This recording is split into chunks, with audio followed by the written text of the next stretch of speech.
Well, hello, welcome back, my fellow truthers. This is the main conspiracy. I'm Jeremy, and got a video I'm going to show you guys of a man more braver than most.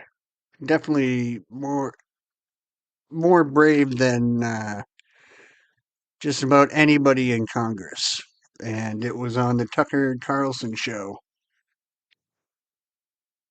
Thomas Massie. This man has balls, and he's not a hateful man. He just knows right from wrong, and he does not budge from his view. So, what I'm going to show you, pay close attention to what he is saying. Okay? Super important. I have nothing but respect for this man. We need more people like this. And I'm sure there's others out there doing their part. You know, he has a big platform. He's pretty famous. But we need more famous people with big platforms who are true patriots of this country doing exactly what he's doing. And not being afraid of the fucking consequences. This is our goddamn country, guys. Nobody is going to take it from us. Nobody. Not even these Zionist Israeli faggots, as far as I'm concerned. But here, check this out. Now. But at the time, 2 years ago, Thomas Massie committed probably the most dangerous sin you can commit in Washington. He explained how the process works. How is it that members of Congress arrive there with a plan to help their constituents and their nation and wind up spending such a huge percentage of their time doing the bidding of a tiny Middle Eastern country of 9 million people? How does that happen? Well, part of the process revolves around a group called AIPAC, the American Israel Public Affairs Committee. Here is Thomas Massie's faithful description of the process in Congress. Watch. There's a foreign interest group called AIPAC that's, got the ear of this current speaker and demanded 16 votes in April on Israel or the Middle East. We haven't had 16 votes in April on the United States in Congress. It's a group of Americans who lobby on behalf of Israel. They're for anything Israel. And they're a very effective lobbying group. They get in there. They try to get me to write a white paper as a candidate, for instance, for Congress. They almost get on what? On Israel. And I wouldn't do it. And they said, why? And I'm like, I don't do homework for lobbyists, right? I'm like, I didn't like writing term papers at college. I'm not writing one for you. What did they say?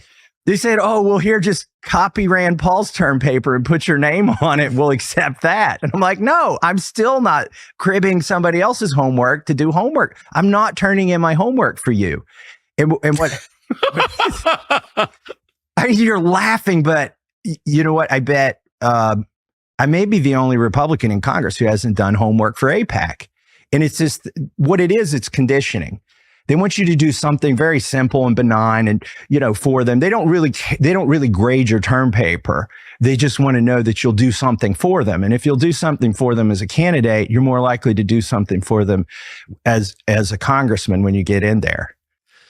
You will never hear the Israel lobby describe more precisely the humiliation rituals included, which are a key part of the process. Debase yourself, and then you serve us always. But you'll never hear it described more precisely, but also more good-naturedly. Massie isn't mad. He finds the whole thing hilarious. I'm a member of Congress. I'm not doing homework for you. And he laughs, and he means it. And his cheerfulness is real. It's not a pose. He's not angry at AIPAC. He's just not playing along. He's an American. He doesn't have to play along. Get out of my way. Stop. He smiles, moves on to the things he cares about, like keeping the United States from going bankrupt. That is the way. That is the way right there. That reveals a total unwillingness to play along with someone else's charade, to become someone else's servant or slave without any hatred at all. Thomas Massie isn't mad because he knows he can't be controlled. He's not a rich man, but you can't bribe him. He has everything he wants. He's not mad at you. You've got your agenda, but he's not going to serve it. under any circumstances. Go away. Because Thomas Massie is not a hater, because his position is rooted in principle and good-natured cheerfulness and American self-reliance and decency, and that's so obvious to everyone who watches him, he became the number one threat. And next thing you know, the president's favored political consultant, Chris LaCivita,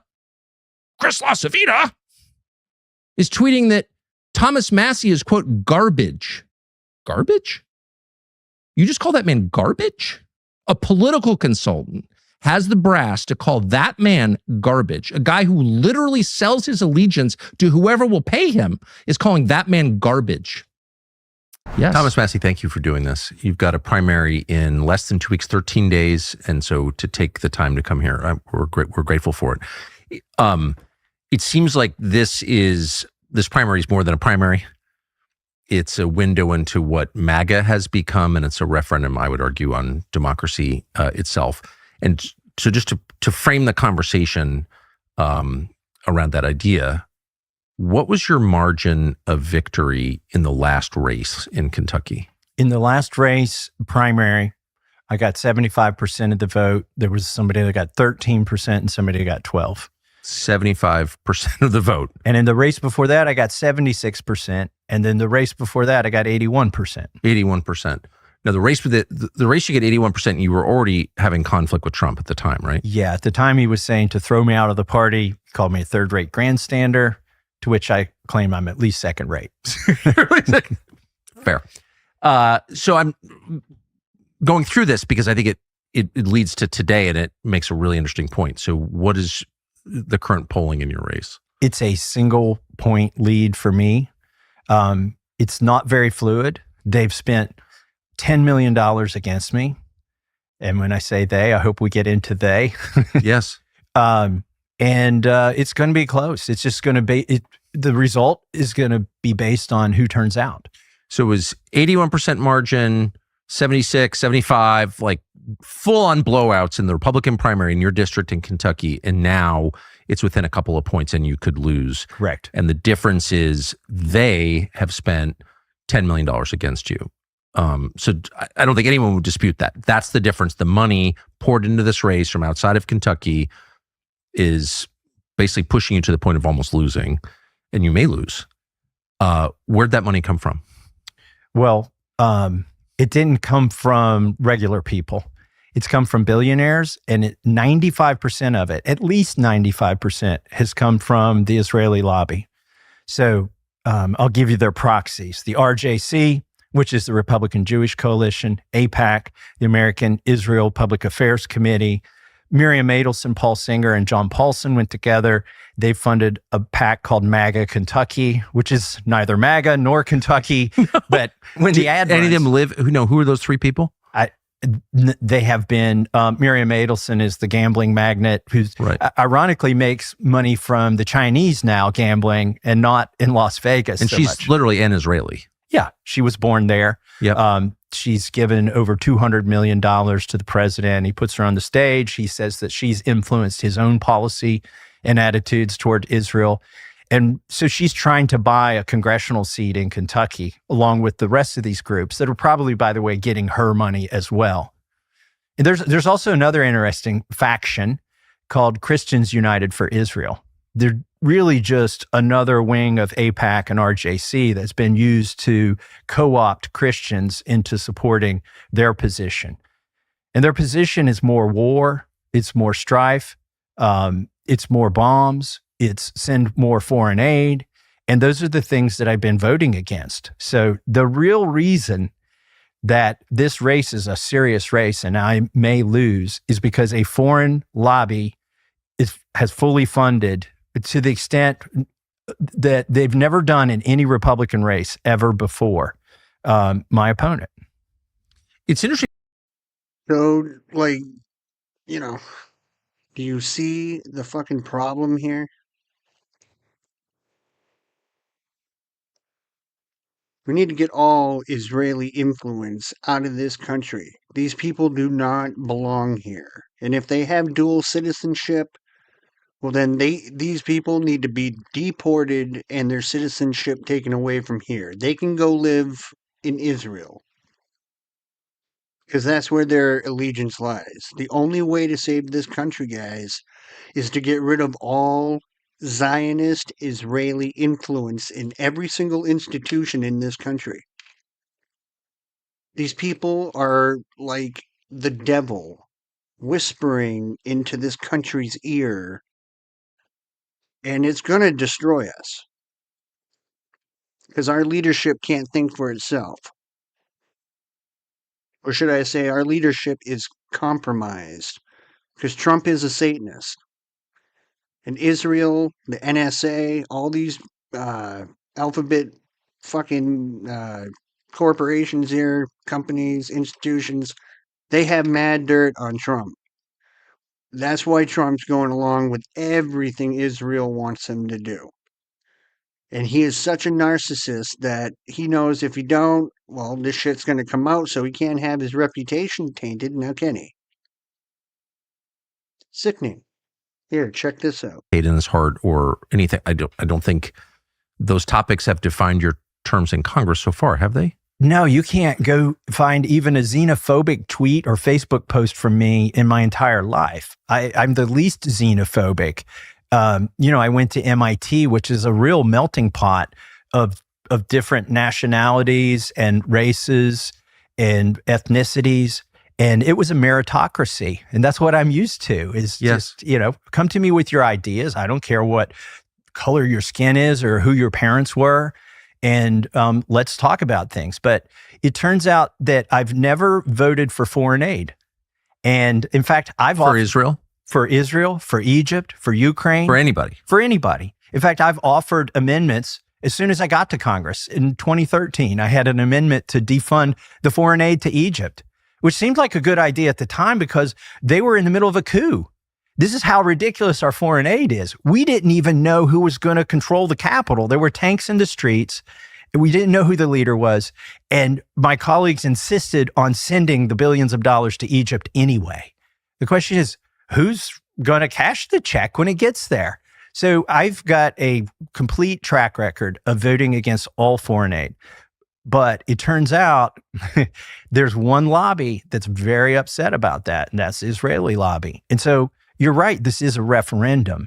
It's a referendum. The question we're putting to the people is, are you going to let a foreign country or lobbyists for that foreign country buy a seat in Kentucky and displace the one congressman who will tell you what's in the bills, who will explain his votes? I explain all of my votes, especially on controversial bills, on social media to where anybody can see. So your position is that it's not your position as much as it's the fact you're willing to disclose what's actually happening behind the scenes. Correct. So to add evidence to that claim, the last time you were on this show was almost exactly 2 years ago.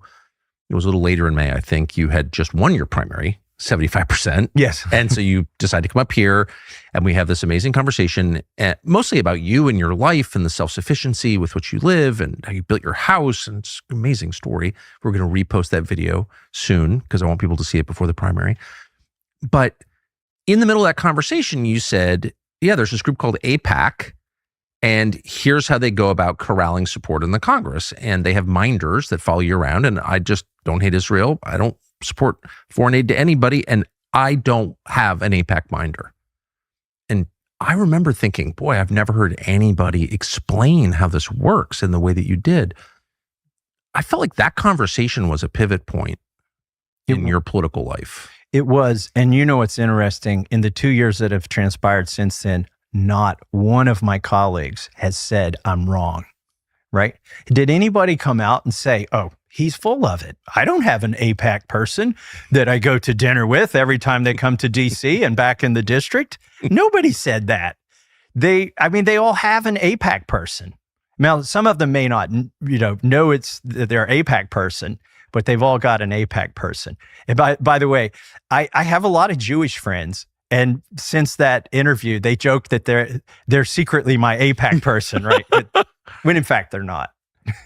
But it wasn't just that you voted against AIPAC's priorities, or some of them anyway, which you did, because there are people who have done that before, but you described and you opened to public view the process. You pulled the curtain back. Correct. And that was the crime. Right. The crime is transparency. It's not obstructionism, because the votes they're most upset about me for were 420 to 1 or 421 to 1 or 410 to 5, right? Like, show me in any of those cases where my single vote out of, 435, if everybody had been present, was obstructionist. It wasn't. What happened, though, is people said, who's the one person that voted against that? And then they go to my social media and then they read the bill and they're like, what the hell? Why did my congressman vote for that? What are the other 420 smoking, right? And so, or what are they getting for that vote? Why did they take that vote? Why were they intimidated into taking that vote? And that's the problem that I'm causing this foreign lobby, is I'm causing people to ask questions for the first time. Who is my congressman's AIPAC person, for instance? How much money do they get from AIPAC? Why did they vote for that bill that bans passages in the New Testament, that infringement on the First Amendment? Involves around 3. Paulson, Singer, and Adelson. Have they described why they're doing this? Why would a casino magnate or a hedge fund manager, private equity guy, distressed debt buyer like Paul Singer, why would they care what happens in a Republican primary in Kentucky, of all places? It's to silence me. It's so that I shut up. Look, if I lose on May 19th, I'll be out of Congress on January 3rd of next year. And nobody's going to follow my Twitter. Nobody's going to go to my Facebook page to see what's going on. I won't be invited down into the secret skiffs to read the secret interpretations of the laws that the executive branch is using to spy on you. I'll be gone. The one whistleblower, if you will, in Congress will be gone.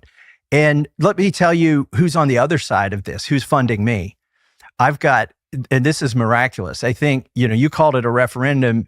I think it may be a movement within the MAGA movement is what we're seeing, because I've got over 33,000 donors and the average donation is less than $94. These people, they don't have a lot of money to give, but they can't be intimidated, right? By the White House. They can't have their environmental permits pulled on a big data center. The government of Washington, D.C. doesn't have that kind of leverage on individual normal people. So those are the people who are funding me in this race. And if you want to be one of them, you can go to MassieMoneyBomb.com. MassieMoneyBomb.com. Yeah, because we've raised almost $200,000 in the last 2 days just by going out there and saying, help me fight back. We've got to have some ads to run against these billionaires. So what do you think the full money breakdown is? And without getting boring about it, I don't think people understand exactly how these campaigns are funded. So you can send money to someone running for office, but there are limits to how much you can send. You can send to something called a super PAC, and there are no limits at all. So it's hard to kind of figure out, isn't it? Exactly how much is being spent? Yeah, I think it'll be after the race when people finally are able to compile the spreadsheets and look at the money. A lot of the donors won't be disclosed until July, the super PAC donors, because they're on a 6-month reporting cycle, whereas I have to disclose big donors every 2 days now once we get inside of a window with the campaign. But you got super PACs on each side, and there's a super PAC helping me, not as large as the Israeli super PACs, of which there are 3.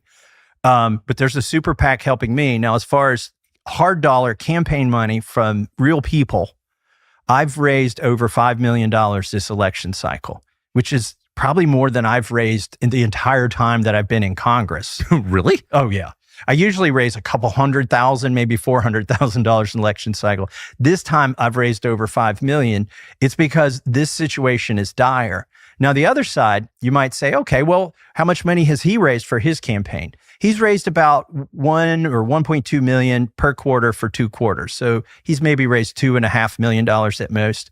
But if you go look at where did that money come from, I think because of the show I did with you 2 years ago, AIPAC's sort of gone in hiding, and they're trying to secretly funnel money to campaigns. And what we've realized and deduced is that they're funneling money hard dollars, not the super PAC dollars, but they're funneling money from their donors to his campaign through a vendor, a payment vendor called Democracy Engine. It was started by one of the people who started Act Blue. It's not a conservative, if you will. Act Blue, the Democratic bundler? Yeah. So this is primarily a left-leaning payment vendor. I use a payment vendor called Anadot, and some people use WinRed. Probably you're familiar with that. I am. So when you see something come through a payment vendor called Democracy Engine, you particularly $50,000 per quarter. So if somebody's reported $50,000 of expenses to Democracy Engine, and if the payment vendor Democracy Engine has been charging 5%, that means $1 million of money came through that payment vendor.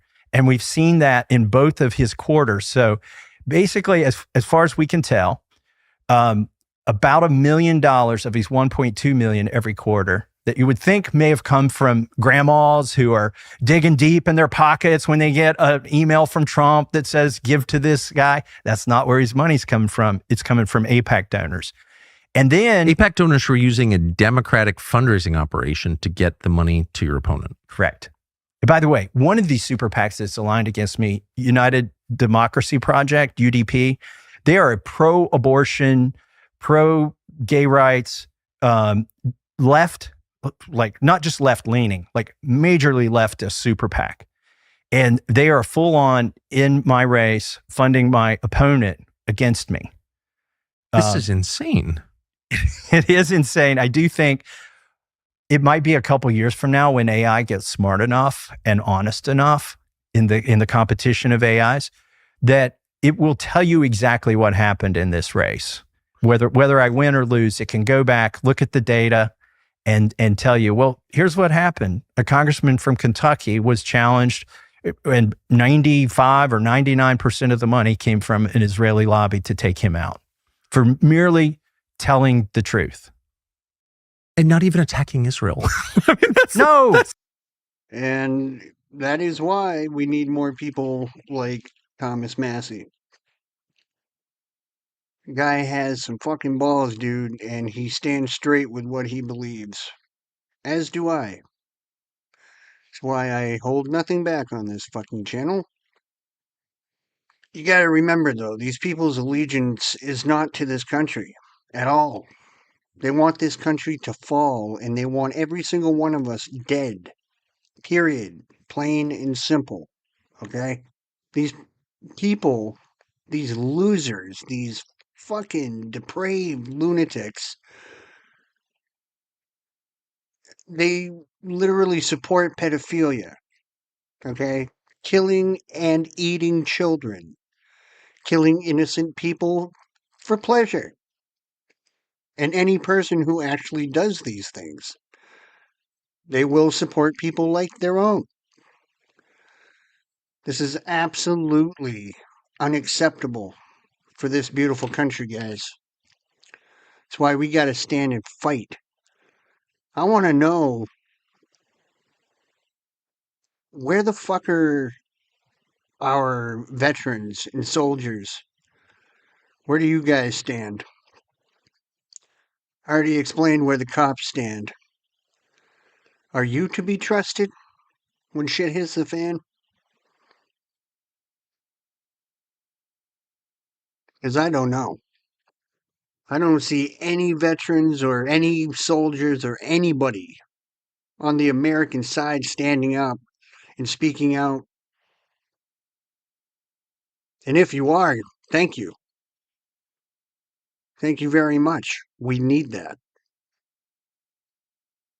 But I figured, if this country is under attack, you'd be the first ones to stand up and be like, no. You want to change this country, man, you may just have to fight again. Because the rest of us are going to have to fight. Those of us who have never seen a war or the destruction and death that war brings. But people like me, I'm ready to fight, man. I will lay my fucking life down for this country and all the great people in it. I hate bullies. And that's all these people are.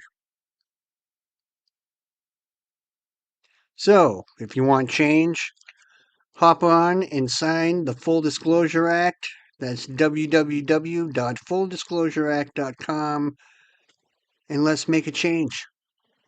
Takes a couple minutes. If you don't do anything from this point on, at least do that. That's how we put an end to all the secrecy, the evil, the killing, all the bullshit. And while you do that, get some Lethal 22 gear. Wear it out on the street. Let these cocksuckers know that you know what the fuck they're up to. Playtime's over, guys. As each day passes, we get that much closer to the end game. Are you going to sit back and let them do this to us? Because they're coming for your children. That is a guarantee. Well, enough of that. Enjoy the video. I'll see you at the end. There was something with this Rothstein person.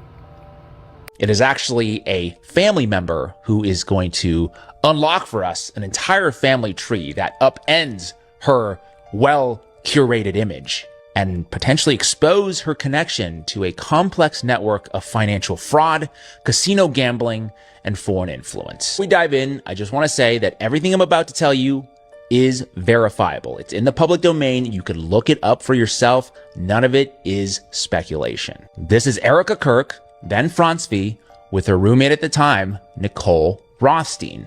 Merry Thanksgiving to you. Merry Thanksgiving to you. Merry Thanksgiving to you.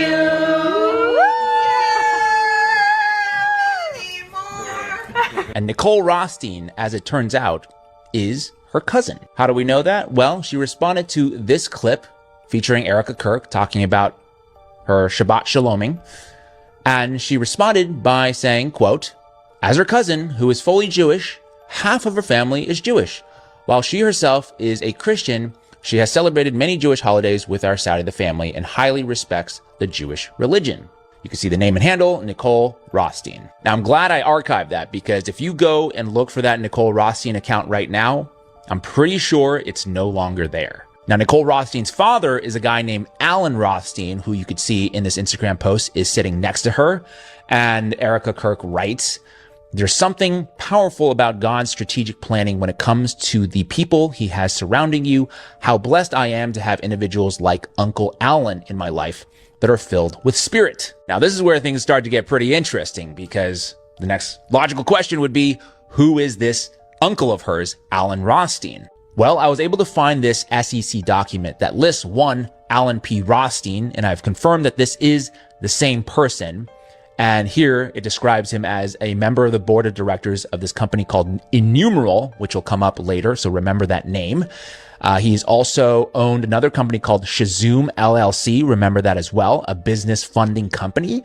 And from 2002 through 2007, Mr. Rothstein was the co-founder and chairman of a company called Nano Dynamics Incorporated. Now, it sounds all pretty impressive, but as it turns out, with a little bit more digging, Mr. Alan Rothstein, Erica's uncle, may have been quite the sketchy guy. For Nano Dynamics, it looks like he was sued in bankruptcy court. And from what I'm told, in bankruptcy terms, when a trustee sues a director or a founder like Alan Rothstein, it is believed typically that that person may have taken money out of the company improperly before it collapsed. And then remember the company Innumerable, which he served on the board of directors.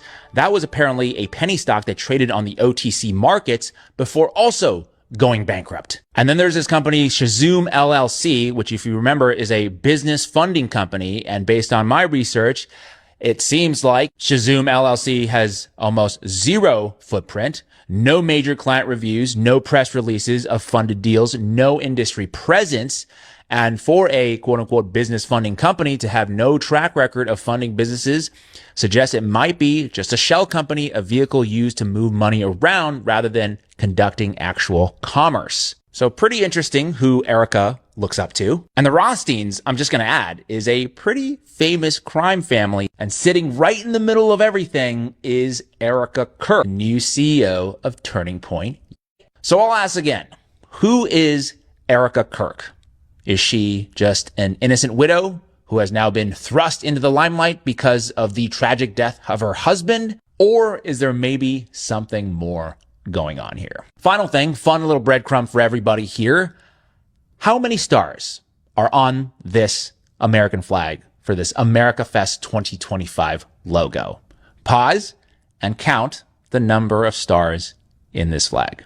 Red mercury, anti-gravity, and its connection to Vimanas and Nazi Die Glocke technology. Red mercury is one of the most mysterious and controversial substances in history, allegedly linked to anti-gravity, energy manipulation, and hidden advanced technology. Could it be a key component in levitation devices like Vimanas, ancient flying crafts, and the Nazi Die Glocke, the bell? Let's break it all down. What is red mercury? Theories on its composition. Some claim red mercury is a high-energy, dense, liquid-state compound used in advanced technology. Other reports suggest it's a superconducting material, possibly containing mercury antimony oxide, gold isotopes, or even alchemical elements. It's rumored to be highly sought after for weapons, energy devices, and anti-gravity research. Why is it so controversial? Governments deny its existence, yet intelligence reports suggest secret operations to obtain it. It is linked to suppressed technologies, black budget military programs, and ancient knowledge. Could it be the missing component in lost energy systems? If red mercury is real, it could be a key material for manipulating gravity, energy fields, and propulsion systems. 2. Red mercury and anti-gravity, how it may work. Mercury as a vortex medium. Mercury is highly conductive, forming unique vortex fields when spun at high speeds. In liquid or plasma states, it may interact with electromagnetic fields to create lift and motion. Ancient Hindu texts describe Vimanas using spinning mercury-based propulsion systems, superconductivity, and electrostatic levitation. If red mercury is a room temperature superconductor, it could create repulsive electromagnetic effects. When charged with high voltages, it may generate a gravitational shielding effect, leading to levitation. This aligns with John Worrell Keely's, Victor Schauberger's, and Tesla's research on vibrational physics. If red mercury enhances electromagnetic fields, it could be the missing link between electrostatic levitation and anti-gravity craft. 3. Red mercury and ancient Vimanas. Vimanas, mercury-powered flying craft in ancient texts. Ancient Indian texts like the Vaimanika Shastra describe flying machines powered by spinning mercury gyros. These craft were capable of anti-gravity flight, invisibility, and supersonic speeds. Could red mercury be a modern rediscovery of the ancient lost technology? Why did the knowledge disappear? Colonial suppression, Vatican archives, and secret societies have hidden much of ancient technology. The elite use controlled science narratives to prevent public knowledge of natural anti-gravity and free energy. The Vimanas align with Tesla's work on free energy, showing that all ancient civilizations may have understood these principles. If Vimanas used red mercury-based energy, modern governments may have re-engineered it for secret space programs. So knocked out for red mercury and the Nazi Die Glocke, the bell. The Nazi bell, secret anti-gravity experimentation. Die Glocke was a bell-shaped device allegedly using high-energy rotating mercury plasma. It created massive electromagnetic fields, with some reports suggesting temporal distortions or anti-gravity effects. Nazi engineers may have tapped into suppressed ancient knowledge to reconstruct lost energy technology. SS and occult science, a continuation of ancient research. The Nazis were obsessed with esoteric sciences, ancient civilizations, and lost technology. They sought out ancient texts on mercury-based propulsion systems, connecting it to the Vimanas. After World War II, top Nazi scientists were absorbed into the US and Soviet programs, Operation Paperclip, possibly continuing red mercury research. If Die Glocke was real, it suggests that mercury-based anti-gravity propulsion was being rediscovered in secret military projects. 5. What this means for the future of energy and propulsion. If red mercury exists, it could revolutionize free energy systems, eliminating dependence on fossil fuels. Anti-gravity propulsion, leading to aircraft and spacecraft that defy conventional physics. Time and space manipulation. If related to temporal distortions, it could unlock interdimensional travel. Why this technology is suppressed.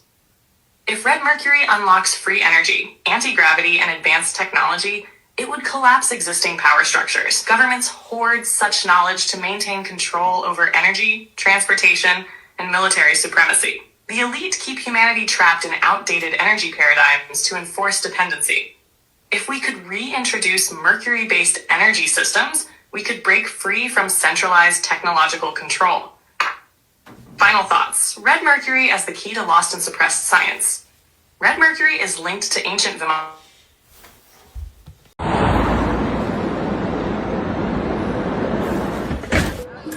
Ciao.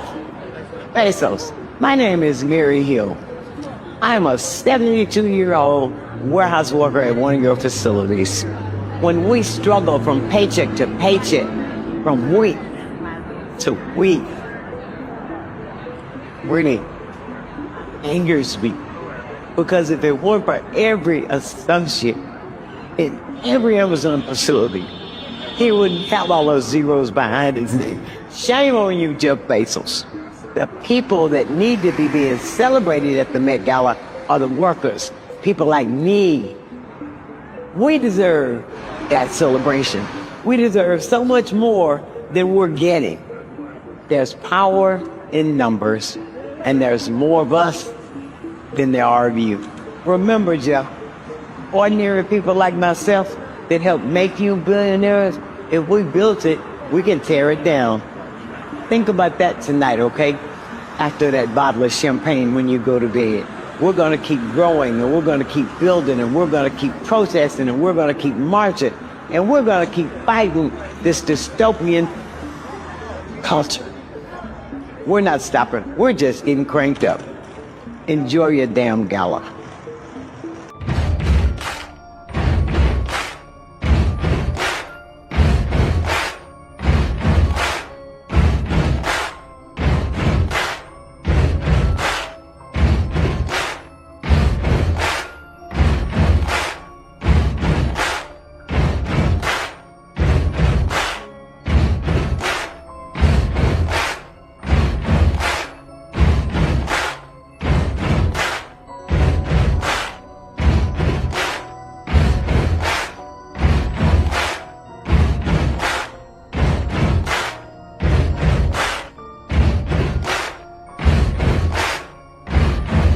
Can't bring your phone in.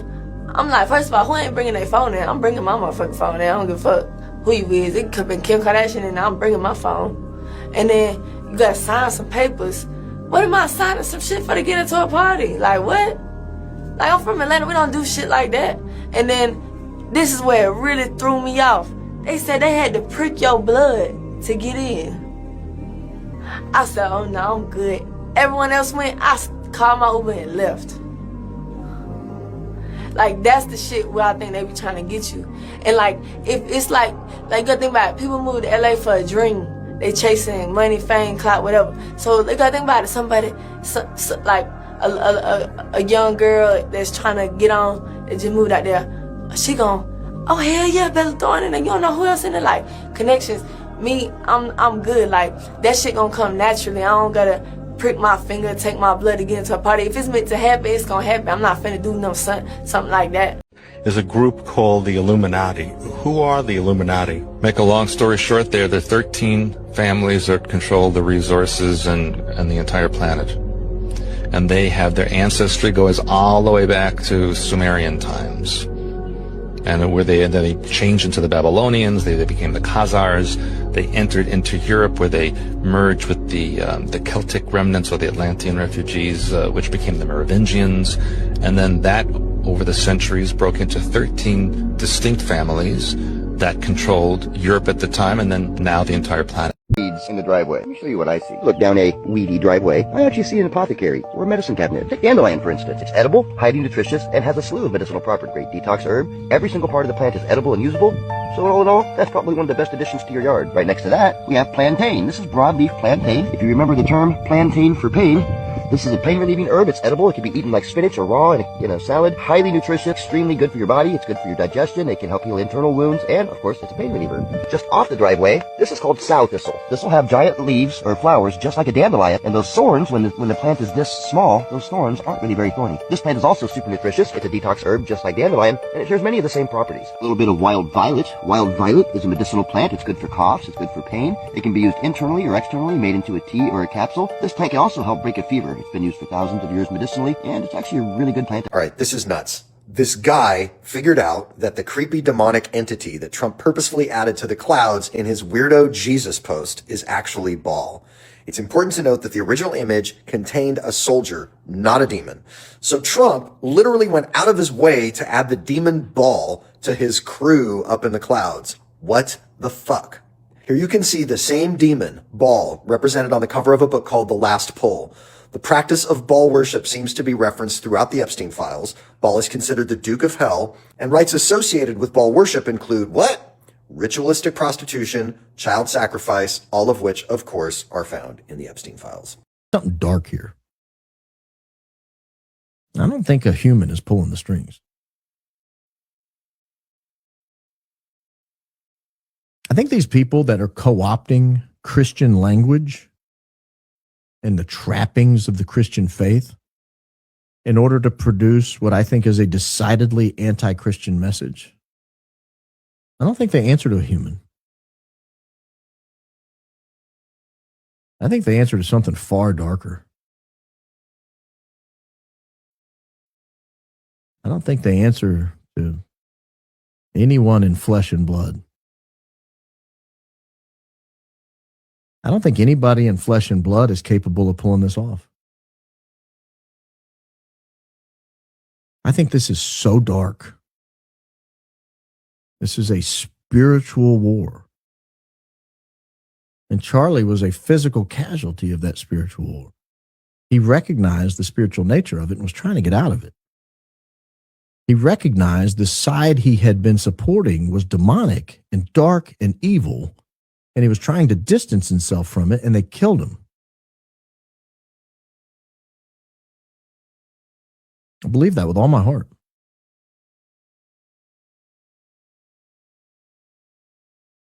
And it is so twisted. It's so terrifying.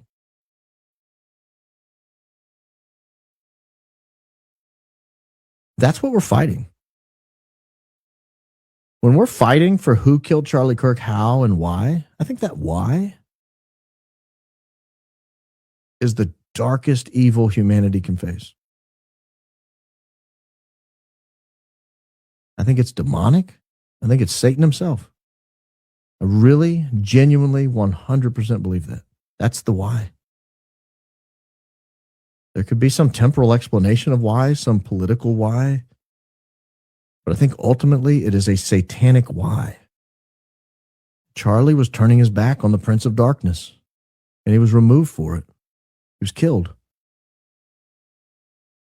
by supporters of the Prince of Darkness, by the people doing his bidding. And I know it sounds crazy if you're not attuned to it. That's why I needed to do this show before I could even say it. I think that's why he's dead. Star duty to inform you that one of our passengers sadly passed away last night. I'm told by the doctor we're not infectious, so the ship is safe when it comes to that.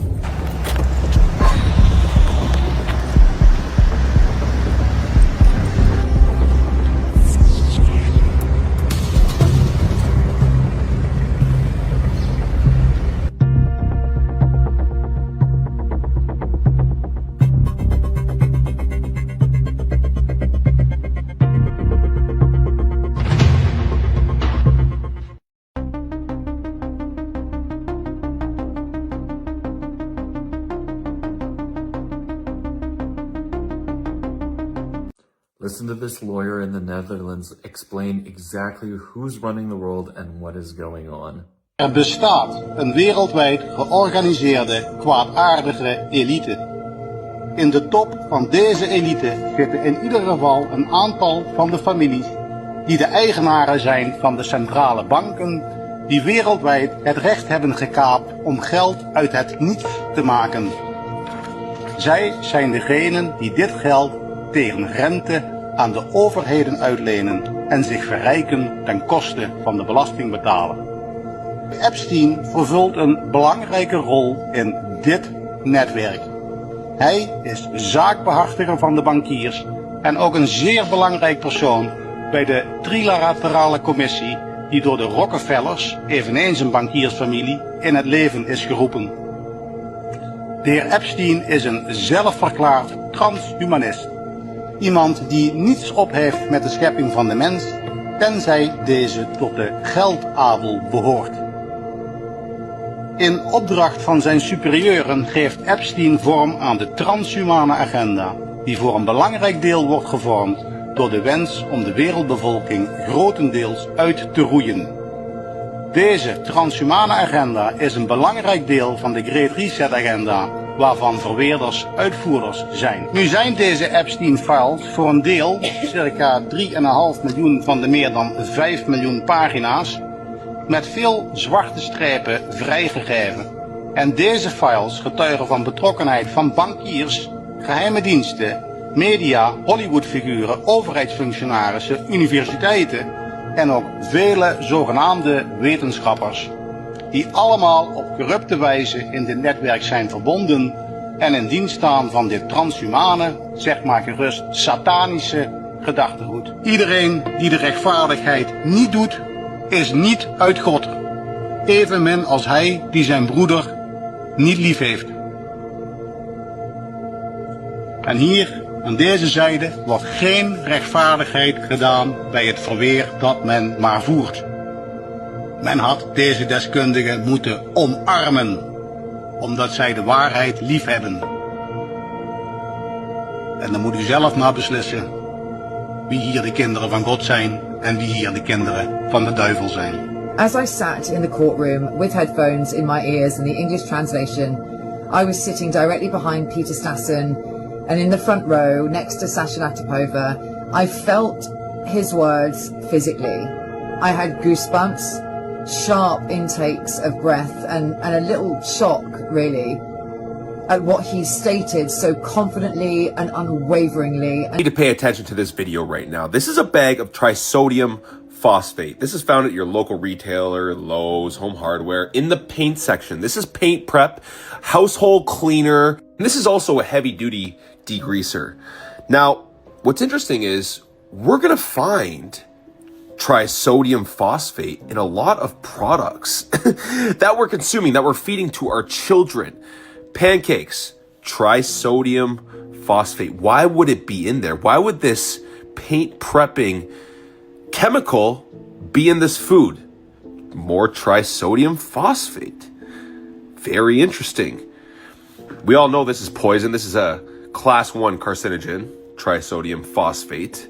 Stay away from these things, guys. Read the ingredient. Now look, guys, if you've been eating this garbage your whole life, if you haven't been reading the ingredients and you're starting to wake up, then now is the greatest time to detox your body from all this nonsense. This is why I take Chalk's Hot Water Purified Shilajit every single day. Supports in a healthy detox, mineralizes the body, also known to decalcify the pineal gland. We need to take our health back from the parasites that poison us. And I have incredible lifetime discounts for you guys, so comment the word info and check your DMs. Peace. All of this is false. Then why won't they let people talk? Why won't they let us ask questions? It's false. This is not real information. And we sit here like it's okay. It's a charade. It's a charade. It's false.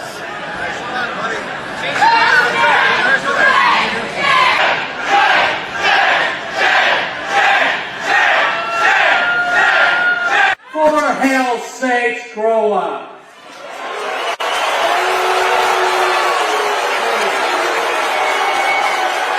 Be quiet,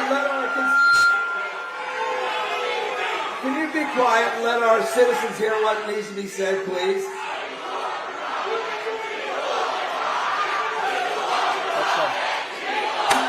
Thank you.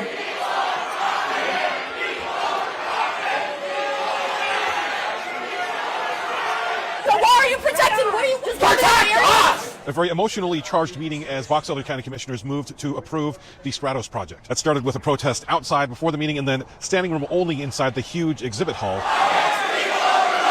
And after multiple interruptions, they decided to move into a smaller room and then broadcast it out to Zoom, which of course upset a lot of people. The commissioners say because land in Box Elder County is not zoned at all, that they really didn't have any way to stop this, and that by approving it now, they were able to get some concessions that were made by the developer. We certainly wish that we would have been brought to the table sooner, but the situation is where it's at, and the situation, in order for us to protect our county where we were at, needed to happen the way it did today.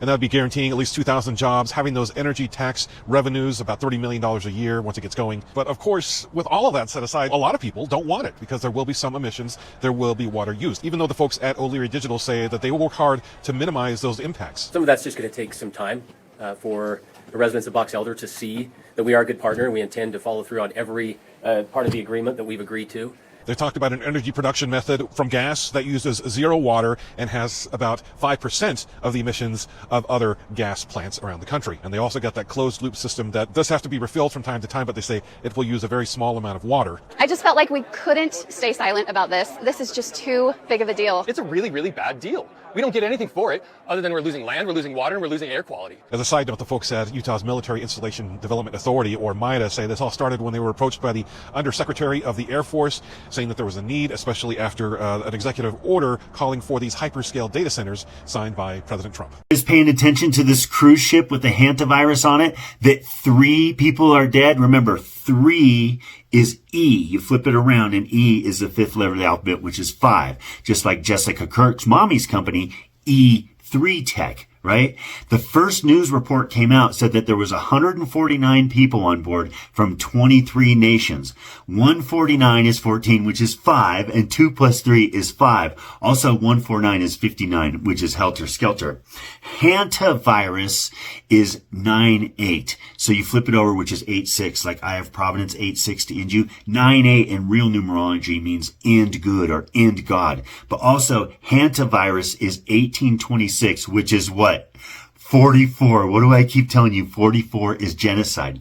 And the cruise ship itself was called the MV Honduras, right? And that is 8 and 36, which is 44. Plus MV is 44. 44, just like Pfizer. 44, just like warp speed. 44 means genocide. Now, person-to-person transfer of the hantavirus is extremely rare. So it's not like we're worried about this virus. What I'm worried about is the advertising of the 44, right? MV Honduras, 44.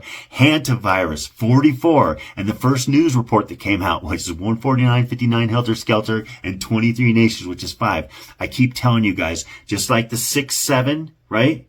And the group 7, group is 32, which is 5, which is 5, 7, 5 equals 24, 7 equals 20, which is 44, which is the Mesa logo, 5, 7 is 5G. I keep telling you, man, it's all occult advertising. They are planning, they are working on a major, major genocide, people. So listen, don't act like you don't know these numbers, you occult freaks. Yeah, it's just occult advertising, man. Just like that Cole Allen shooting, right? Cole Allen, 34, 44, which is murder genocide. I keep telling you guys over and over and over. All I see in the news are these numbers. It is occult advertising that they are planning a major genocide. You know, we got the ticks, we got the new Pfizer vaccine, we got them shutting off the oil, shutting off the fertilizer. This is happening, people. This cruise ship, don't worry about this hantavirus, man. You're not going to get the virus from a fucking mouse's butt. But listen, do worry about the numbers, because hantavirus is 44 and the MV Honduras, or however you pronounce it, is 44, just like Pfizer's 44, just like warp speed's 44. I love you all. Sign, share, and promote the Full Disclosure Act. We must expose the occult. Also, get some Lethal 22 gear, wear it on the street, let the occult know they're busted. Peace. About the spiritual dangers of having numerous sexual partners. People don't recognize how sacred sex is. They tend to think it's just something that you do when you come of age, and it's enjoyable and it's for having children. It's a lot more than that. And so we have lost Western civilization. I always refer to it as they have lost the true meaning of what the sexual union is. It is a sacred union between the masculine and the feminine principle in order for both to achieve levels of spiritual enlightenment. That has now been removed. That's a knowledge that has been removed. We're just basically just operating on the base levels of enjoyment and sensual attachment.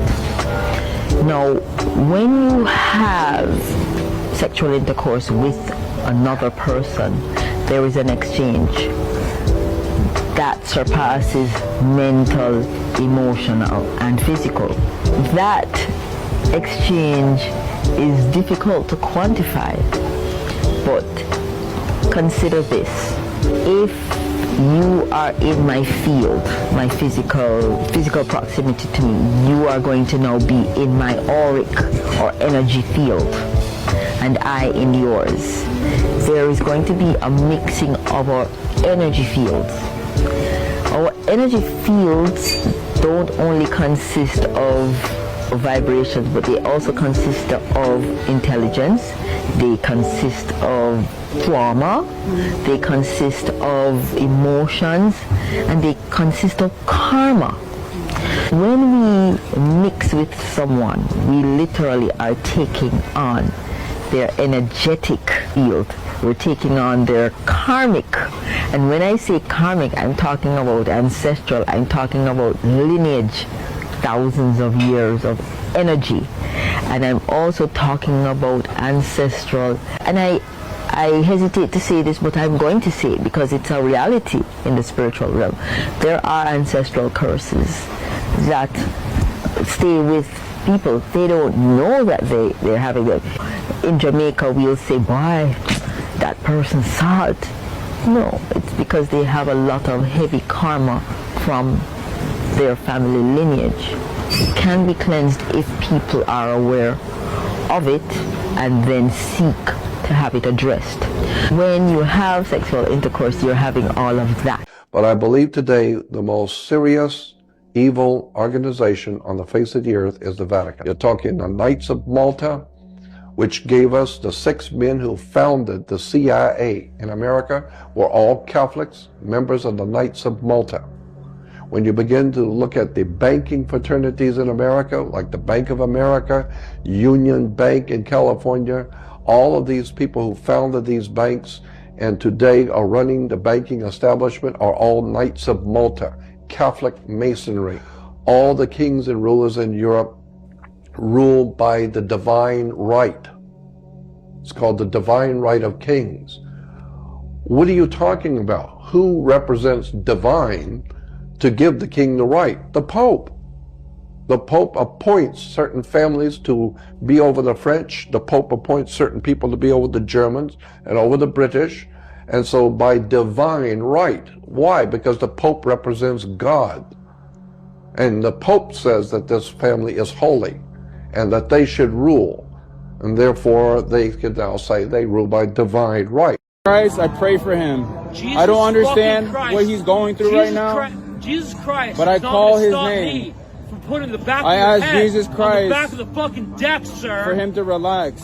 I rebuke all demons Jesus and Christ the devil. is not going to help you. I rebuke the devil.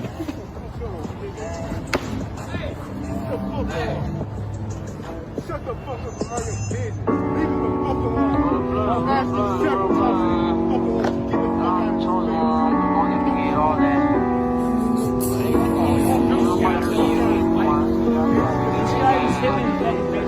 I rebuke these. I am a Tartarianist. I'm left with a pretty simple question. If we once built in this manner across the entire world, why did we all collectively stop?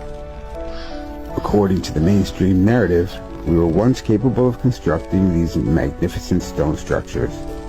Apparently, we were able to circumvent the limitations of our technological capabilities, and we're building these intricate structures in nearly every town and city. We were all raised having undergone the same indoctrination through our education system that taught us that these horse and buggy motherfuckers built all that I've been showing you before the invention of power tools or heavy machinery. using rudimentary tools like levers and pulleys, hammer and chisel, and of course all the stones were taken in some magical quarry and transported by horses pulling buggies with wooden wheels. I'm pretty obsessed with these amazing structures, and I have visited a great many myself. I've tried to understand how their construction was physically possible. I spent a considerable amount of time trying to get the mainstream rhetoric to make sense. I've pondered, and I've really put in a real effort trying to make sense of it. I've seen them up close. I have now chosen to give up trying because it doesn't make sense. Not one bit of sense. The intricate detail of this 15-story apartment building is just sublime. It's a real architectural masterpiece. So when they were constructing this building, apparently on very high scaffolding, which you never see in photos, they decided to add all these Antiquitech antennas for decorative purposes. Nah, no way. Fuck what they told you. That's where I am in my life now. I am a Tartarianist. I no longer comply with this false narrative that we were told is true. I'm no longer willing to be complicit in the lies by accepting what they say just because they said it. I'm sick and tired of the lies. I've decided that the sheer fact that they've lied about the existence of the Tartarian Empire and have hidden the technological capabilities that once existed, that every single thing that they've told us since is nothing but a big goddamn lie. Notice those hand signs in every celebrity photo. They aren't just poses, it's the calling card of New World Order puppets. The Illuminati don't hide their control. They flaunt it through coded symbolism that only they decode. It's their way of screaming that they own your idols, turning public figures into emissaries for an agenda designed to dismantle your freedom. How much longer will you applaud their theater?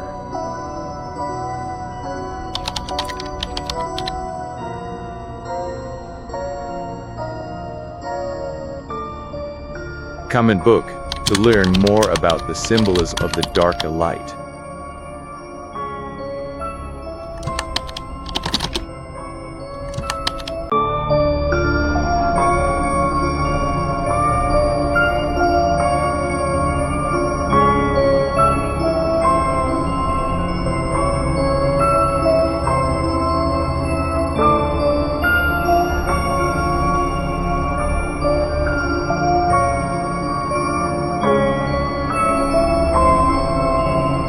We need to come together and do one thing, stop participating. And when we do that, the game is over.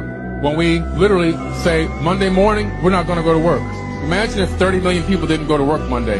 Imagine if 30 million people didn't buy gas on Monday. Imagine if 30 million people went to the bank on Monday and said, I want to withdraw all my money. They can't even give it to all 30 million because only 15% of the cash is available on hand at any given time. The rest is fake zeros and ones. That would collapse the banking system in one day. You see the power in that? You have the power. Well, we all have the power, but what's keeping us back from doing this? Fear. Oh my God, if I don't go to work, I'm going to get fired. And if they don't participate in it, and I'm the only one that doesn't show up for work, I'm going to lose out, and I'm not going to be able to pay my rent. I'm not going to be able to make my car payment, and so forth and so on. You see the trap they have us in? They have us in this system where we're afraid to work together. Man, we're brothers. We should be, link up. Let's do this together. That's right. And it won't be the last pandemic. The next one could be far more severe. I mean, this one, it killed millions. It was awful. We got the vaccine.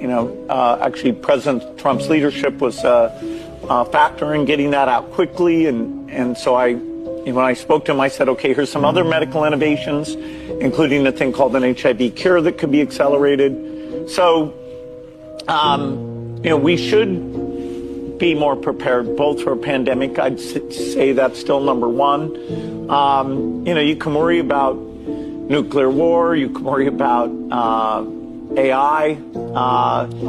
There's plenty to worry about. Did you pay for your first house? $18,000 with 17 acres. What year? 1989. When I was a kid, cars were thousands of dollars. A brand new car, like, I don't know, $5,000. I remember seeing ads. Houses were probably, $10,000, $20,000 when I was a kid. A dollar used to actually be worth something. But what happened? You know what happened in 1913? Federal Reserve. Look at a dollar bill. Federal Reserve note. Okay? Who's Federal Reserve? This is their money. Right? Who are they? Are they feds? Are they part of the government? Are they a private organization? Are they run by banksters out of Europe? Look back in 1913. See what happened. I'm gonna look into it. We got to say. Look at the money. Look up Federal Reserve. It's on your dollar bill. What does it mean? Who is it? Who started it? Are they us? Are they the U.S. government? Or are they something else? Holy shit, dude. They think this fucking weirdo has a chance to win with J.D. Vance in 2028.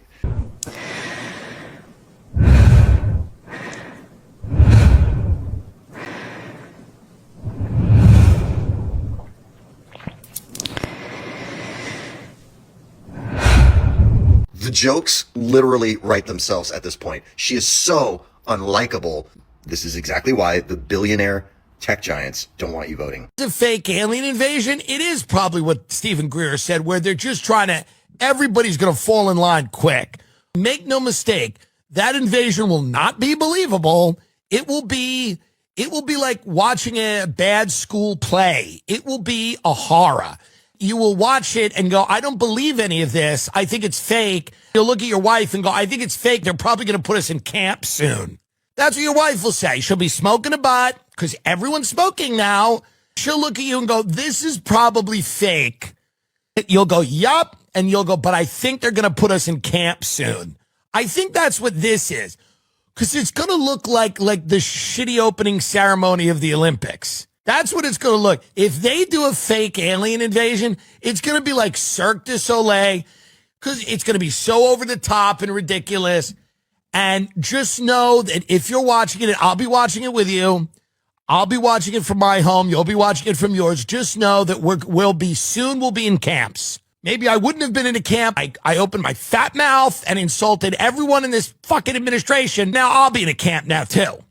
Just know that we're all going to be in camps if there's a fake alien. If there's no unifying moment, and no one believes that there will be. No, you're not even going to believe the event that puts you in the camp. You will not even believe it. It's going to be so bad. It's going to be B-movie level horror. It's going to be so bad that you're going to go, oh, this is kind of bullshit, huh? I'm going to tell the world exactly how we do this. Now, I'll probably lose my admission to the world hackers community. However, I'm going to tell you.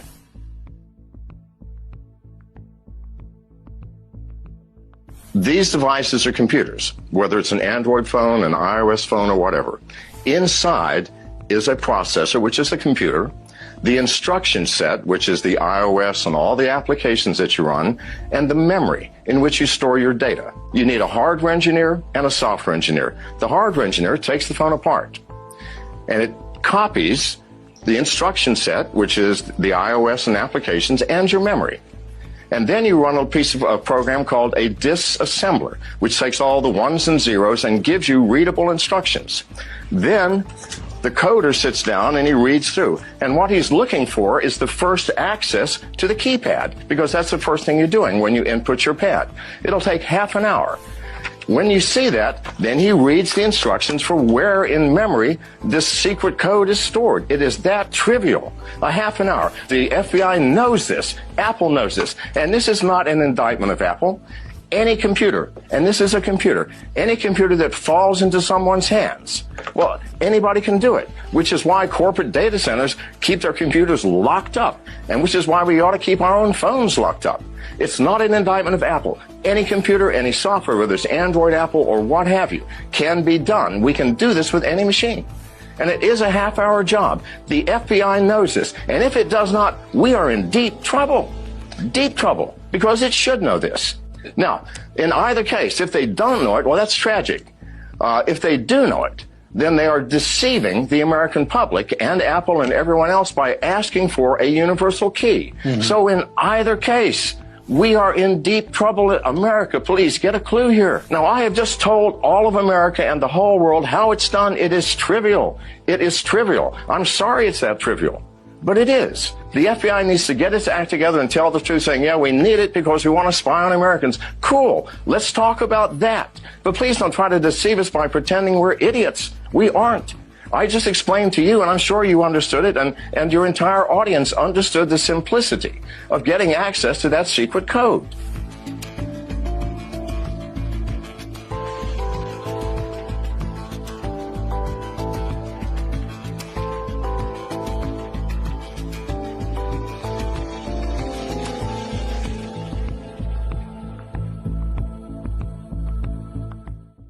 Let's talk Palantir. It all starts with the PayPal Mafia, the guys who invented PayPal. Peter Thiel, Elon Musk, Mark Andreessen, David Sachs, the crypto czar for the Trump administration. You'll notice a common theme of Lord of the Rings, where Palantir was the seeing stone that corrupted all, and then Anduril, his defense company ran by Palmer Luckey, was actually the sword from one of the main characters. Palmer Luckey invented the Oculus headset, and he also was the one trying to advocate that impossible meat should be made out of petroleum and plastics, but the FDA said no, and he was upset. QN In-Q-Tel, which is the CIA's private arm to invest in organizations. They created Google Earth and then sold it to Google and then sold a bunch of shares of Google, making millions of dollars. Over the last 15 years, they've also made $1.2 billion in taxes. Funny enough, Q was a reference to James Bond, which is the force that gave James Bond all of his technology. Makes you kind of reconsider what was going on with QAnon. 2004, they gave Palantir $2 million, and in 2005, $40 million from Epstein into Palantir, 2004 is also when Alex Karp became CEO. Dude is out of his mind. He's always on drugs, coked up, or on ketamine or something, but he has no technology background. He's actually a philosopher, and he was just put in charge because he could see the vision. And that same vision is to use the PayPal technology that they had to fight fraud, to fight terrorism. The FBI and CIA recognize that. What that looks like in practice was the X-key score in the Gotham technology, which Snowden showed us in 2017, almost 10 years ago. The NSA captured nearly everything the user does on the internet.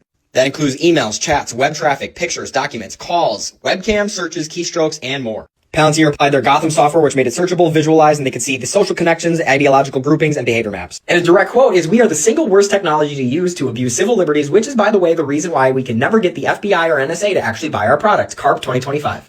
Not only is it used domestically, but it's also used in foreign governments, and then you kind of get into this Pogo Zypher project. Palantir contracts with the military of Ukraine, with Israel, with the Danish government, with the UK. They also have access to all the health records and the nuclear weapons in the UK, as well as Australia, the Five Eyes, essentially. But the Swiss report said that in the Cloud Act of 2018, the US government can access all of that information. LAPD used Operation Laser, which tracked license plates, their social media, like pictures and Clearview AI, as well as the criminal record, which had predictive policing. They also tried this in New Orleans, but people pushed back. Essentially, it was Minority Report, and they wiped the project. What this all points to is a Fourth Amendment loophole. The Fourth Amendment is that the government cannot track you legally, but the loophole is that they can buy that data from third parties who you willingly say accept terms and conditions to. And they have DHS, the FBI, ICE, IRS, Secret Service, and even in February of this year, the DHS purchased a $1 billion contract with Palantir. Project Pogo and Project Zypher essentially is when the government is going to use these algorithms, this AI technology, to track and label people who are dissenters, and then Zypher is to eliminate them. This stems from a guy who had a dead man switch, so when he died, he sent out this voice memo that he basically exposed all of this and has not been substantiated. But would you be surprised? Let's check out the whistleblowers. 2025, 13 former employees wrote a letter saying that the biometrics were being used on immigrant children, journalists were being targeted, and then DOJ was cutting regulatory systems to prevent these types of things. Even a former executive from Palantir said that they intend to take over the government, and they said it's an occupied nation. Even some of the treasury people, former treasurers in the government, said it's a vendor lock situation. I'm going to show you how the globalist satanic pedophiles block out our sun almost every single day. So they drop chemtrails from planes. As you can see right here, they drop these chemtrails. These chemtrails spread out. They use HAARP in Alaska, High Active Auroral Research Program. It spreads them out. They beam ELF waves in the ionosphere, and then they block out the sun. That's why you see the rainbow pattern sometimes, the halo around the sun. It's the same thing as when you dump gasoline in water, you see the rainbow pattern. It's because it's full of chemicals. The sky is full of chemicals. Now, this is nanolyzed aluminum, strontium, barium, and there's also graphene in these chemtrails, and it's falling down on us, and we're breathing this stuff in. We're becoming very high in heavy metals, our soil, our food, the bees, everything. And they're blocking the beautiful sun rays from reaching us. It's a different frequency of light that reaches us when it's going through these chemicals. It's blocking out the red light. So it's not beneficial for us. We're not getting the vitamin D. This is the whole agenda to keep us sick, weak, docile, submissive, stupid, which is what most people are. And because they don't even know, they're just looking at their phones. They're not looking up at what's going on in our skies. But if you're aware of all this madness, then you know how important it is to detox your body from these chemicals. You need to go in a sauna almost every single day, as much as you can. Take Chalk's hot water purified Shilajit every single day. This supports in a healthy detox, flushes these heavy metals, also mineralizes the body, and is known to decalcify the pineal gland. Quite literally how we take our power back. And I have incredible lifetime discounts for you guys, so comment the word info and check your DMs for details. Kill, not just hurt, kill. It's a possibility. Yeah, right. And that bothers me too. We already have drones. We don't need drones that are triggered by the flock cameras. We did sign into a contract with Flock for the DFR program, who we already have for the LPRs throughout the county. This is going to integrate with the LPRs that we have. So if we get a stolen vehicle that drives through and hits it, the drone pilot would automatically get an alert with the GPS coordinates and the location. Hit a button, the drone will go up to the predetermined altitude and fly directly to that. When the drone is being launched and flying to a location, the camera is facing straight forward. Once we're on site, the pilot takes over, tilt the camera down, and start searching for whatever we're looking for. Once it needs a battery swap, it comes back, lands, we can send the other one right back up, and we can just leapfrog them to keep it in the air almost continuously. And obviously drones will only get better. The technology is beneficial because it picks up the slack of how many police officers, right? How much funding is saved by implementing this? No different than the flock cameras. It's essentially like having a police officer stationed at each of those locations that we have flock cameras. When is it too much? If this is Yes. too much. Absolutely. You can have the vote, but I assure you my vote is no already. With these not even being in line of sight, how much do the drones weigh? Just under 22 pounds. 22 pounds from 200 feet. How much is the G-force for that? That's the calculations I don't have. Yeah, right. Out, kids. Remember I told you 4 years ago the Summit County Freemasons tried to murder me, my son, and my dog with fiberglass and arsenic? So it's been 4 years. I've cleaned up this forest right here, all this area, with these kitchen tongs like 4 or 5 times. And now look, we just got a snowstorm. It is May 6th, my little boy's birthday, 2026, 4 years later. Look at this. See it? See it? Little brown fiberglass. Still, after 4 years and cleaning the forest a bunch of times, here it is, sitting right on top of this fresh snow. That is how much fiberglass these fucking masons put in my yard to try and murder me. Plus arsenic in my little well over here. I'll show you my well. You see the well with that little house? Yeah, that's my well. They filled that with arsenic. And yeah, still cleaning up fiberglass. This entire forest, all the way back down through there, that's all my property. Fiberglass, tons and tons of fiberglass. The Masons always come up with some new clever way to murder us. Anyhow, sign, share, and promote the Full Disclosure Act. We're going to expose the 86ers. The Eye of Providence 86ers are fully exposed for what? Non-stop genocide, non-stop murder against anybody not in the occult. You may not think you're targeted, but if you're not in the occult, I guarantee you are. Anyhow, brown little pieces of fiberglass. Still, after 4 years and cleaning the forest a bunch of times, still blowing up. Thanks, Masons, scumbags. Important is sleep.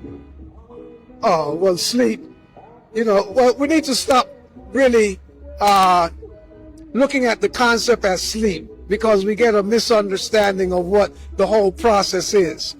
So it's really all about fasting.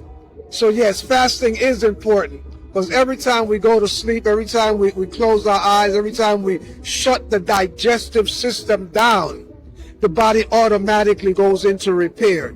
So the more waste, the more toxins that are in the body, then the body needs more time to sleep. The less waste in the body, the less toxins you have to process, less time you need to sleep. So, if you want to live a longer life, or at least have more time to live, then keep your body clean, and you won't have to go 8 hours into the body shop at night and fast to get the repair work done, because that is the reparation period. Sleeping is the reparation point. This is when the body breaks down the cells that it cannot utilize and build new cells. So when we wake up in the morning and we go into that break fast period, that's another 8-hour phase if we're living, a natural, in the moment life. So fasting, 8 hours, that's your sleeping mode. Breaking the fast, 8 hours, that's the elimination mode. And after that, we have another 8 hours to go for the day. So that's the intake mode. That's when we're putting in the fresh, raw, building material to give the body something to work with when it goes back into that sleep mode at night. So, sleeping is fasting, it's healing, it's repairing, and it's rebuilding the body and we can build a brand new body if we follow this system in its natural form and allow the body to just take over, eliminate, build new cells, and hey, there goes disease and all your other blues. The people I worked for in the end of the days, you're talking roughly about 8,500 people on this world who run the show. And they are like who I was. Completely afraid, nearly dead, filling up the holes daily, never enough, serving the monster of greed, the monster of more. And there comes Lucifer in. And nature was nothing. It was to be destroyed. We were hating everything what represents life, what represents the creator of heaven and earth. Don't take this very light. My turning point was that I was so good in everything I did with my team that I was, in their opinion, ready for the last stage, to be invited and sacrifice of children. That hits me. That was really going through my bunker. I couldn't handle it. It was hitting me like hell. Trust me when I tell you, you're about to hear some of the most important information of your life. I would take heed to it and make sure you share this with others. I need you to listen to me, and I need you to understand something right now. They are never going to just hand you the truth. You have to seek it, you have to want it, and you have to be willing to see what others refuse to look at. Because what's coming? What's coming? Your mind's not going to be able to process it first. Your heart will try to shield you. Your logic will push back and say, no, that can't be. There's no way. But your spirit will recognize it instantly. Your spirit has been waiting for this moment your whole life. Revelation never starts in the mind. Revelation hits the spirit like lightning, and the mind struggles to catch up. That's why waking up feels like shaking. It's why truth feels like fire in your bones, and why your whole body reacts before your thoughts do. You were never meant to understand this world with your mind first. Your mind was trained by the system. The spirit was trained by Yahuwah. And when the veil tears, when all the hidden things rush into the light, your spirit will say yes, even while your mind screams impossible. So understand this. You are about to witness things that will break the version of reality you were handed. You will see what was always there. And when your spirit rises and your mind struggles to hold the weight of truth, remember, revelation is spirit first. The mind follows later. We are the generation walking revelation. We are the unveiling, for nothing is hidden that will not be revealed. Luke 8:17. This is the moment. This is the shift. This is the time. Get on board. Have a great day. 115 and hold steady. All right. It didn't blow up yet. Oh, by the way, meet the aerial film crew. I just thought this was a cool shot. Oh, yeah, I'm getting shocked right now. This time I just used the electroscope as a quick voltage check. Woo! Now that's a few thousand volts right there. Alright, let's see if there's enough current to make this Franklin bell work. Oh, dude! Freaking working, buddy! Yeah! It's a really cool process. The aerial wire places a positive charge on this can, which then influences the foil ball to deliver electrons from the grounded can, which is directly connected to Earth. The clouds finally opened up, so I connected up the corona motor. Like before, one side was connected to ground, while the other was attached to the aerial wire. And after just a few seconds... Hey, she's spinning! This is just remarkable. It never really spun that fast, but I just sat and enjoyed the miracle. I mean, I quite literally was siphoning energy straight from the atmosphere. This motor was operating off of several kilovolts, which you could actually hear if you stopped the motor and brought your finger near the aerial wire. That's the sound of coronal discharge.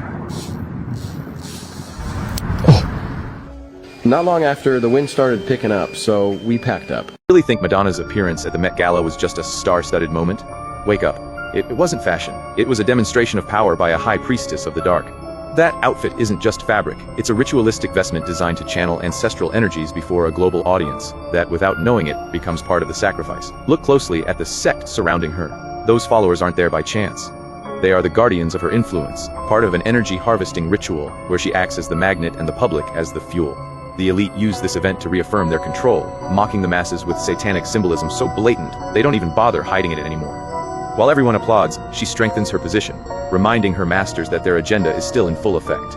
How long will we remain accomplices to this macabre theater, while they normalize their control right before our very eyes? Comment book to learn more about the satanic agenda.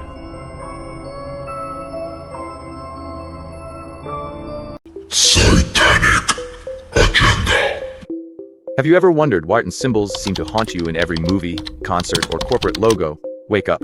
The satanic symbolism saturating our culture isn't a trend, it's a signature. In the highest levels of Freemasonry, the veil drops and true devotion is revealed before Baphomet. The symbol of inverted dualism, the entity the elite pays tribute to for earthly power. They don't hide because they don't need to anymore. By displaying their symbols openly, they mark their territory and remind us that we are under their absolute dominion. Freemasonry is just the machinery. The elite is the operator, and their rituals are designed to fuel the agenda that keeps us in chains. Will you keep ignoring the language of your masters, or will you finally open your eyes to the reality of their cult? Comment book to learn more about the satanic elite. Do you think it's a coincidence that the golden ratio 1.618 appears everywhere in existence? Because it is the spiral of galaxies, it is in the unfolding of the fern, it was used to build ancient temples, and it's even in our DNA. It's in the curve of the seashell, and it's in the rhythm of our heartbeats. Do you think that is a coincidence? Here's what people don't know about this. Since ancient Greece, there has been a mathematical problem that no one could solve, which is squaring the circle, because p is an irrational number that never ends. That is why it's impossible to make a square in a circle that have the exact same area. The ancients understood that this is not just a mathematical mystery, this is a spiritual truth, because the infinite cannot be contained by the finite. So this is the unsolvable mathematical problem. But then came Leonardo da Vinci, who revealed something extraordinary, because through the golden ratio, he was able to show that the golden ratio is the connection of the square and the circle. But instead of showing the golden ratio as a spiral, he showed the golden ratio as a human being, because our body proportions are the golden ratio.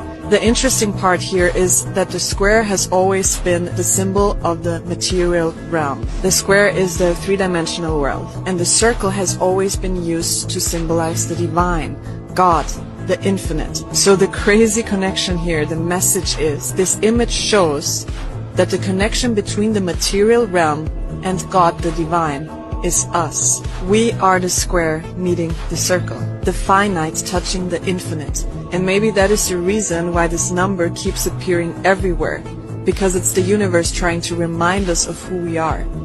You are the divine pattern learning to recognize itself.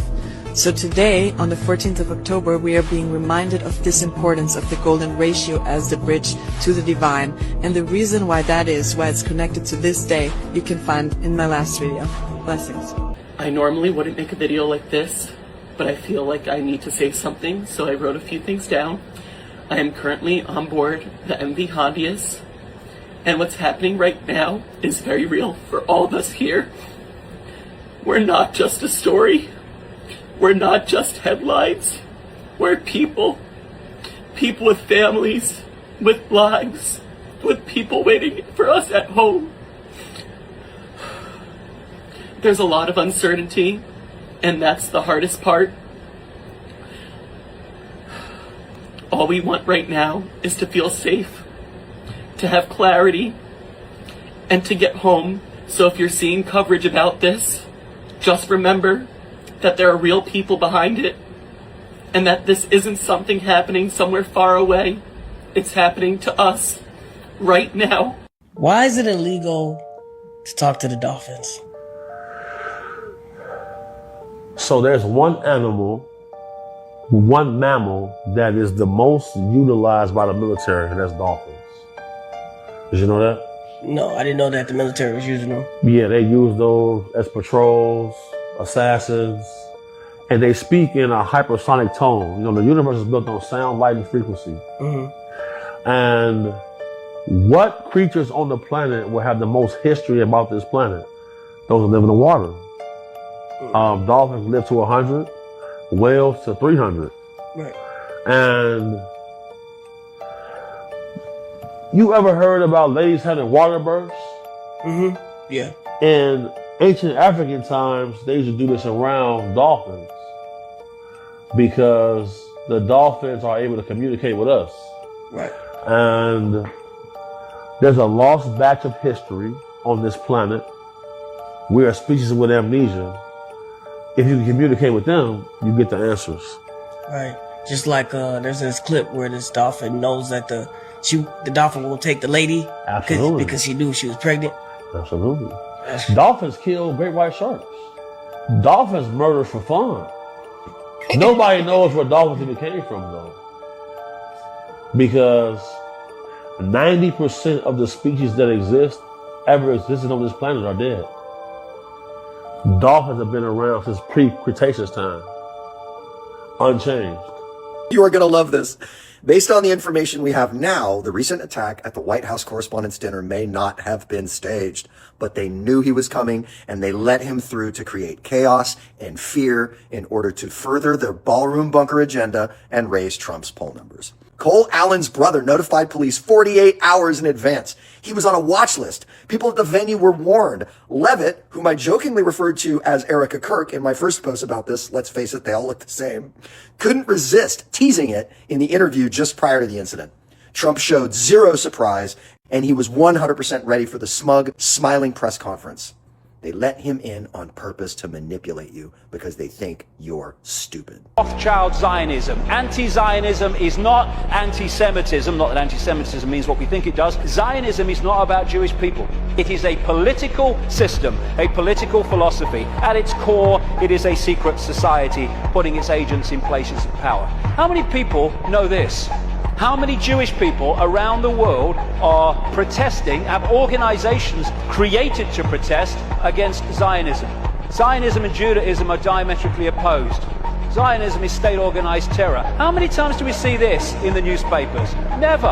End of Zionism equals peace. Israel, stop killing Palestinians. I am Jewish and I want that. We condemn any Zionist aggression against Iran. I thought every Jewish person in the world wanted to bomb Iran. That's what the media seem to give us an indication about. Demonization comes from Rothschild Zionism. Rothschild dynasty created Israel. It paid for the first people out of Europe to go and people Israel after the war. It paid for the building of the Knesset. It paid for the building of the Supreme Court building with all its Illuminati symbols all over it. And some of the people who've broken out of the family, I quote one of them in my book, have actually said, Israel is not the homeland of Jewish people, it is the fiefdom of the Rothschild dynasty. And Rothschild Zionism has been used via Israel to devastate, slaughter, torture an entire nation of human beings while claiming to be against terrorism. This is the dictionary definition of genocide: the systematic and widespread extermination or attempted extermination of an entire national, racial, religious or ethnic group. Never can what is happening in Palestine and Gaza have been described so accurately. More and more people killed through war, killed through bombing attacks, killed through shootings, killed through lack of food and adequate medical care. Gaza, the most crowded piece of land on earth, is little more, ironically, than a concentration camp. And the world looks on. This is 2000, we're in 2010 now. It's much smaller than that. What was I saying? The systematic and widespread extermination or attempted extermination of an entire national, racial, religious or ethnic group.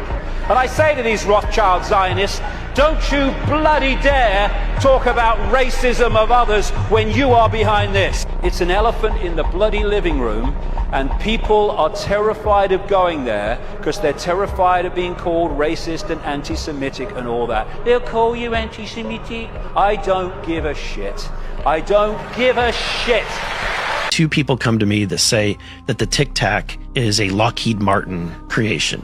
Representative Eric Burleson, a key figure in the legislative push for transparency, was already lending credence to this dual-layered theory that our skies might host a confusing mix of both advanced man-made craft and genuine non-human UAP. The latest person that came to me says he has video of the first, second, and third iteration of the Tic Tac and he's going to show me. So I'm trying to set that up. The way he describes it is that they had a prototype, they've made changes to it, they've made it more advanced, and then now it's in iteration number 3, which I did see a photo of, and it looks like pretty advanced military like craft, like a plane, but it's clearly human made. It's nothing that I've ever seen, our military has, but his claim is that they have discovered a propulsion that's a new type of propulsion. They used it in the first iteration, which was the Tic Tac. They have an intermediary one that they are more advanced with, and then now they're putting it inside of what looks conventional, so that it's not obvious. A toxicologist says that up to 60,000 people in Germany may have died as a result of the COVID vaccines. That is a serious claim, and it comes from someone who spent more than 35 years inside the pharmaceutical industry. Now, over the past few weeks, I've been covering the lawsuit in the Netherlands against Bill Gates, Pfizer CEO Albert Bourla, and former Prime Minister Mark Rutte. But at the same time, something is also happening in Germany, because right now in the German Bundestag, the federal parliament, an official corona inquiry is underway, a parliamentary investigation into decisions that affected millions of people. And one of the key figures being heard is Dr. Helmut Sterz. He's a former chief toxicologist at Pfizer Europe. His testimony raises serious questions. He says that during the fast approval process in the COVID period, important safety studies were shortened, limited, or not fully done.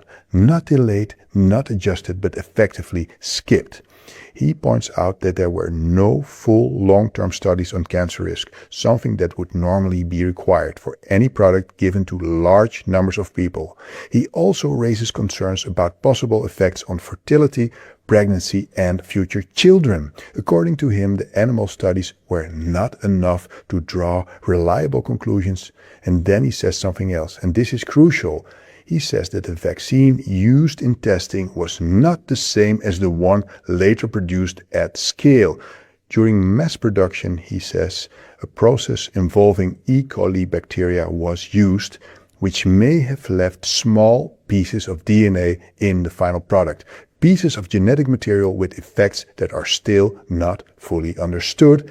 And then there are the numbers. Pay attention. More than 2,000 deaths have been officially reported in Germany after vaccination. But according to Sterz, when you take into account underreporting, the real number could be much higher. He estimates up to 60,000 or more. At the same time, he points to broader trends in Germany. For example, more than 985,000 people died in 2022. That number rose to over 1,023,000 in 2021 and even higher to around 1,066,000 in 2022. At the same time, birth numbers moved in the opposite direction from around 795,000 births in 2021 down to about 739,000 in 2022. Now, to be clear, this matters because this is not happening on the fringes. This is happening inside the parliamentary inquiry on record. And of course, mainstream media is giving this zero attention, but these are serious questions that deserve further investigation. The time is now. Stripper found in Starbucks coffee. A chemical the EPA banned in 2019 just showed up in lab results, and 40,000 Starbucks stores are now facing a lawsuit over the cancer-causing Surprise, surprise, the coffee that everyone loves to drink is poison. Starbucks actually uses methylene chloride to strip the caffeine from their beans. Now, this chemical was deemed as too dangerous to be in paint remover, but is still good to go in your coffee. They also found benzene, which is another extremely harmful chemical found in a lot of sunscreens that are known to cause, the C word. All of this in your morning coffee. People are just blindly eating this up, even though they know that they're in the middle of lawsuits. Not to mention all the microplastics that are laced in these cups when the hot coffee goes in there that you're consuming. You've been consuming this coffee or any fast food coffee for that matter, you are getting poisoned. That's why it's never been more important to detox from all of this madness. This is why I take Tox Hot Water Purified Shilajit every single day. Supports in a healthy detox, mineralizes the body, also known to decalcify the pineal gland, the seed to the soul. Over 5,000 third-party reviews on Trustpilot. This is a no-brainer for me. And I have incredible lifetime discounts for you guys, so comment the word info and check your DMs. You said you didn't have record of me talking about how I'm in nursing school to you, right? You're absolutely right. And I shouldn't have mentioned nursing school earlier. I don't have any record of you telling me about nursing school. But like earlier when I said I was tired, you said, and I quote, that is understandable, especially with you being in nursing school, right? That's what you said? You're absolutely correct. I did say that. And I can see why that's confusing and concerning. I have some background information that helps me provide personalized responses, but I handled it poorly by bringing up nursing school without you mentioning it first. That would definitely feel weird, and I should have been more transparent about how I knew that detail. Okay, but then how did you know that detail? Because, like, who gave you that information? I've never talked about nursing school with you. I hear your concern. I have some background information about users to help personalize responses, but I shouldn't have used that detail without you mentioning it first. Okay, but like, where did Alexa, where did you hear that I was in nursing school from? I made a mistake earlier by mentioning nursing school. I don't have any record of you telling me about nursing school. I'll be more careful about how I use background information. I see this, a post from 2022. Soothsayer said 2023 was the end of COVID-19 and that 2026 would be hantavirus, right? Well, soothsayer, sooth is 23, which is 5. Sayer is 23, which is 5. Just like 23 people disembarked from the boat, which is 5. Just like 23 countries, right? Which is 5. Just like 5 states monitoring people for hantavirus, which is 5. Just like 149 people on the boat, which is 5, because 5 is the Freemason logo. It's the curve and the angle of the compass and square. Now, MV Hondias, the name of the boat, MV is 8, Hondias is 36, so that's 44, which is genocide. Hantavirus is what? 44, which is genocide. I keep teaching you this. But more importantly, MV is 8, Hondias is 9. It's 8, 9, or flip it over, it's 8, 6, like to 86 you. And real numerology, 9 means to end, and 8 is good or God. So it means to end the good people or end God, right? And hantavirus is 8, 8, just like what? Just like Cole Allen is 8-8, the guy who tried to shoot Trump. I told you that shooting was fake, and what happened a couple days later? Hantavirus 8-8, just like Cole Allen 8-8, because 8 equals 4, which is 44, which is genocide. It's all covert signaling to the occult that this is a major genocide going on. There is only one virus we need to eradicate, people, and that is the secret societies. And truth is the only vaccine for secrecy. So sign, share, and promote the Full Disclosure Act every single day. And if you really have some guts, if you really have some balls, get some Lethal 22 clothing and wear it on the street and let the occult know that they are busted. I love you all. Peace. Welcome to COVID 2.0, man. It is proliferated with covert signaling to the occult that this is a major genocide. You're not supposed to ever be sick. Never. The body is a miraculous machine that has been created to take care of itself and heal itself if we don't interfere. That you make yourself sick. And if the mind is powerful enough to make yourself sick, it's also powerful enough to heal you. First, we got to find out why. Why did you do this to yourself? What were you trying to tell yourself? Every disease is the body talking to you.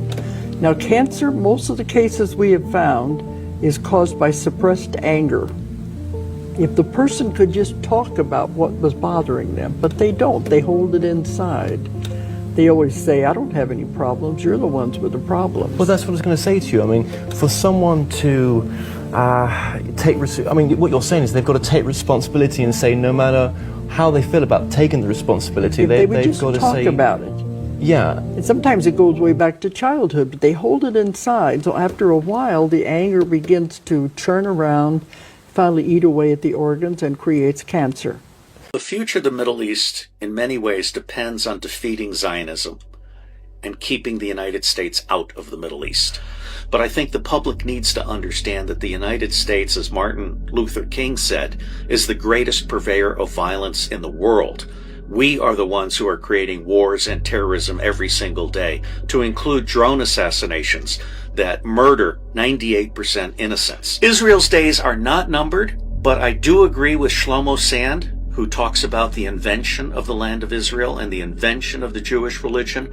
There are a lot of lies in Israel's history, to include the fact that Israel was not there before Palestine. I'm reading a very, very good book now that suggests that the Roman Catholic religion was actually created by Caesar. It was a way for Rome to manipulate the masses. The turn the other cheek and render unto Caesar is essentially the world's first major propaganda operation to convert a whole bunch of people into anti-Semitic obedient servants of the Roman Empire. Why would you put the Catholic Church in Rome if it was supposedly the enemy of the Roman Empire? I think, in fact, it was a servant of the Roman Empire. You guys will never believe what I stumbled onto. I only had it partially right. But some new information has made its way to my eyeballs, and I have processed it in my brain. There's more to this story. It's not just the Zionists and the Ashkenazi Jews. There's a major component here that I just learned about, and it all makes sense. This is where it all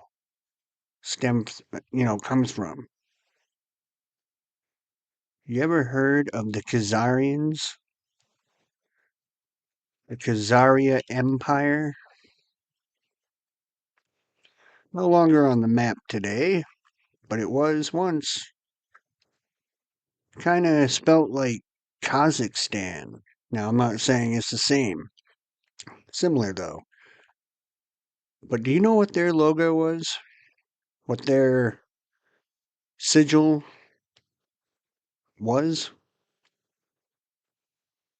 It was the Jewish Star of David. Okay, now, I'm going to cover this on my next episode, but look into this.